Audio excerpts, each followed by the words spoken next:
Top Republicans going after the House Speaker Nancy Pelosi for assigning Congresswoman Ilhan Omar to the Foreign Affairs Committee, claiming she has a history of anti-Semitic remarks.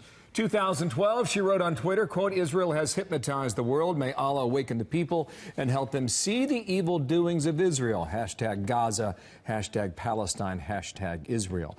Ari Fleischer, former White House press secretary, Fox News contributor. And Ari, thank you for your time today. I want to get your views on this. I just want to point out that she's a freshman Democratic member of Congress from Minnesota, Palestinian heritage and background. And what do you think about how, I guess the tweet came out first, and she was on CNN yesterday and addressed it the following way? Here's a little clip of that. That's really a regrettable way of expressing that. I don't know how my comments would be offensive to Jewish Americans. My comments precisely are addressing what was happening during the Gaza war. Does that clear things up, Ari? Where are you on this? It makes it even worse. The fact that she can't understand how that's offensive, it's one of the oldest anti-Semitic tropes to say that Jews control the world. And when she says Israel's hypnotized the world, it's a repeat of that message. If that was the only instance, maybe you could understand it. But she also is for a boycott of Israel. This new congresswoman who's on the Foreign Affairs Committee has not called for a boycott of Russia or Venezuela or Iran. She has singled out Israel for it. I just think it's a sign of the creeping problem the Democratic Party has in its grassroots that is increasingly anti-Semitic and anti-Israel. How do you think that Speaker Pelosi should step in, and what would you want to hear from her? She should say it was a mistake to put Congresswoman Omar on the Foreign Affairs Committee. Anybody who holds those views as an extremist does not represent the Democratic Party. Look, the Democrat leadership historically has been very pro-Israel, but it's cracking. It's cracking because the Democrat grassroots are increasingly anti-Israel, and as we've seen with the Women's March, increasingly anti-Semitic. And Pelosi is trying to split that difference. You don't split it. You stand on principle, and you stand with Israel and with the American Jewish community. That's the problem that Nancy Pelosi has. She's cast her lot with the wrong group. Well, she has a challenge of managing many new diverse members. How does she do it?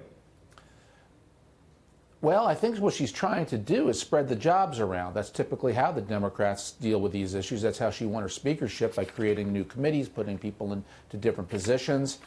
But when you put somebody with a record as strongly as Congresswoman Omar of anti-Semitism and anti-Israel on a powerful committee that historically has been a pro-Israel committee, you're sending a signal that the Democrats have changed at the highest levels.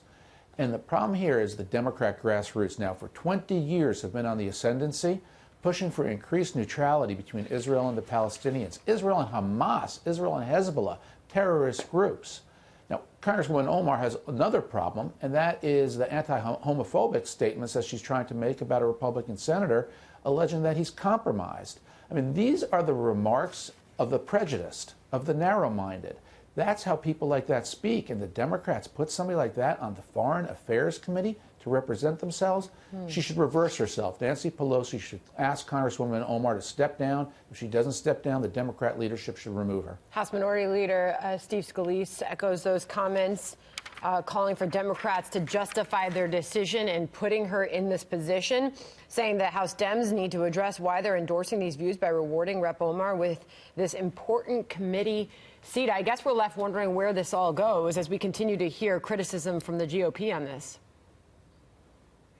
You know, I think the problem the Democrats have is they are so caught up now in what do you look like? What is your heritage? What is your background? Because she's Palestinian, they think, isn't this great? We're diversifying. Aren't we wonderful? As opposed to ideology.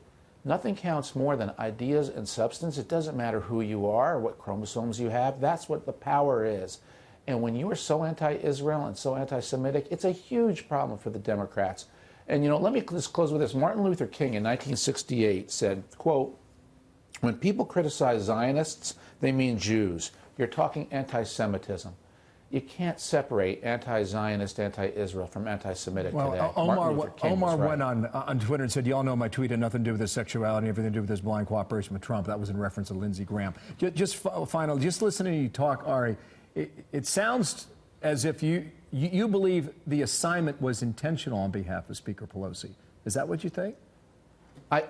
I do, because I think the Democrats value so much diversity, that we have diversity of people. Let's put them on these powerful committees. Diversity of thought in this instance, that she is anti-Israel, so let the anti-Israel growing grassroots sentiment see that we are rewarding them. Well, they shouldn't be rewarded. 100 new members in Congress. You're going to get a variation of ideas and opinions, and we're going to see how this goes as we move forward. But Ari, thank you for your time today. We got to run. Thanks. Ari Fleischer, thank you.